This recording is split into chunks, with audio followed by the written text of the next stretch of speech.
Dito ko nilalakad ngayon sa spot dito sa area. Doon ako sa kabila dapat nilalakad. Yan, may nagbabike doon, right? Dito kasi marami nagja-jogging eh. So dito, may choice kami makapaglakad-lakad di kami yung hindi ako nag-ano na baka may tao sa likod ko sa gilid ni Sparky tatakbo. Tingnan niyo yung pa ni Sparky. At ang kagandahan, mahilig pala talaga si Sparky maglakad-lakad. Hala. Dire-diretso na kami. Iikutin namin ito hanggang makauwi. Hindi kami sumorkat. Kumbaga pumunta nga ako doon at bumalik pa para mag-start dito kung saan ako lagi nag-start mag-walking. So tingnan natin kung hindi pa siya humihinto. Hindi pa siya, Mami, buhatin mo ako. Malitang pa ako.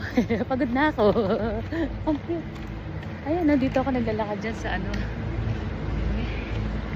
Pero dito para wala akong alinlangan na baka may tao sa likod sa gilid ni Sparko may natakbo at kami mag-adjust.